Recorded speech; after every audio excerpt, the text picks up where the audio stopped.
Hi, and welcome back. I'm Simi Lerner, and we're going to finish off Pesach.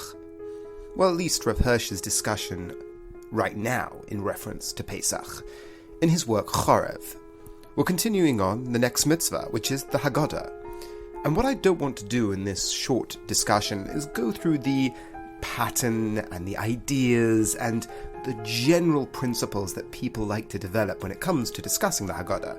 You can read that in many different places. What I want to do is really give what I think, at least from Rav Hirsch's standpoint in this area, because he discusses the Haggadah later on as well, but in this area it's more in line of the overarching symbolic impact you're trying to do. What is Rav Hirsch telling us to do on this night? Yes, he has his own Haggadah as well, but what does he want us to have in mind? What principle are we supposed to have at the forefront in our mind that is supposed to play out during this night? Rav Hirsch is telling us that this is the night, and I'm using my own language obviously, but if throughout the whole year you've brought up your children, you've brought up your family with a certain amount of rote, a certain amount of mechanism, a certain amount of, dare I say, deadness to your religious experience, now's the time perhaps we could inject it with the spirit. Now, when I say spirit, I don't mean ooh. I'm not talking about spiritual energies here. What I'm talking about is investing the ideas with meaning. The point of tonight, the purpose of the night of the Seder, is to initiate your children, initiate your family into your narrative, into your story, into your mission. That is the goal of the night. The Haggadah facilitates that. But the point is for you to invest your children in this story. Now that might be telling an elaborate story, telling an exciting story to draw your children in. At my Seder, I happen to be doing it in Tel Aviv this year, but I told the participants the first chunk of it is for my kids.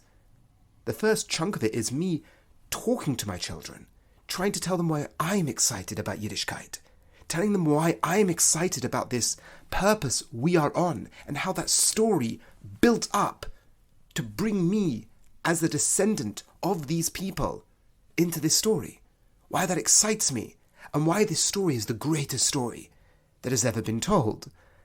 That brings my children in, but as they get older, I'll have to not only initiate them into the story, not only initiate them into the symbols on the table, but invest those symbols with meaning and relate that meaning to the story. Do you see what I'm saying? When I bring up a bone and I say Pesach, Matzah, Maror, if these ideas and if these symbols don't relate to the purpose, don't relate to the story, they're dead. They're dead in the, well, not literal sense of the word, but you've mummified Yadut. You've mummified Judaism. Judaism is a mechanistic display.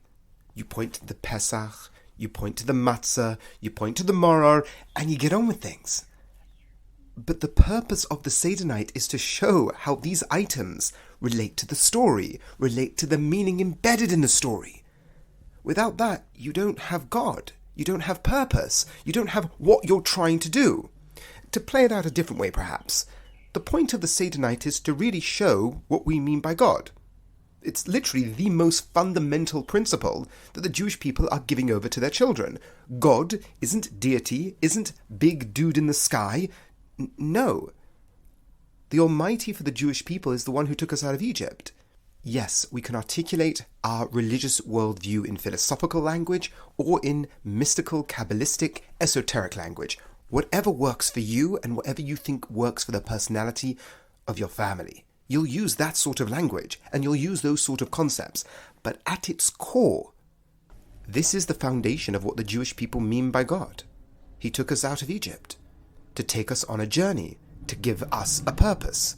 Without that, you don't have Judaism. And without that, you lose the very thing that draws the interested, that draws the inquisitive child along that journey. Otherwise, you have mechanism. As Rav Hirsch calls it, you have a dead mummy. You mummified Judaism because it's objects on the table, and that's it. Without the spirit invested into it. Without the spirit, as in without the meaning and how it relates to the job, how it relates to the purpose. So let me just play this out in a brief sense. Pesach is the Korban Pesach, which we spoke about last week, how that has meaning to it. It is the foundational commandment of the Jewish people. It's the first one we did as a nation together. There is meaning embedded in that, beyond the fact that it was something we did because God told us to, but there is meaning embedded in that enriches the soul. Matzah describes our relationship with God, that He took us out with purpose. We didn't kick down those doors. No, we were taken out. God heard our cry. We were suffering. We were at our lower stage. You have the morar. We were suffering, and in the stage of suffering, that's where redemption took place. That is a pattern for a child's mind, that when things are difficult, that is the very part in life where the greatest potential rises. This is the story of the Jewish people, and it's why that story is so powerful, and why those symbols that we have on the table are so meaningful. So you have morar, the bitterness, the downtrodden, the gerus, the avdus, the inoi, the estrangement, the slavery, and the suffering. We have Pesach, that before we actually left, God related to us as individuals with rights, individuals with personality, individuals with responsibility, and He took the part of our shepherd. But the shepherd not only of a meek lamb, but that of a goat. True, we're using ancient language and ancient symbols, but they are as meaningful to our personality today. And on the back of that, we eat matzah.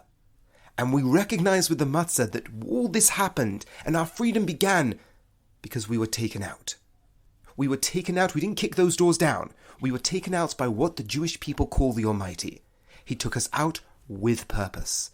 It wasn't only the kicking down the door, it was also where we were going. And we began a journey.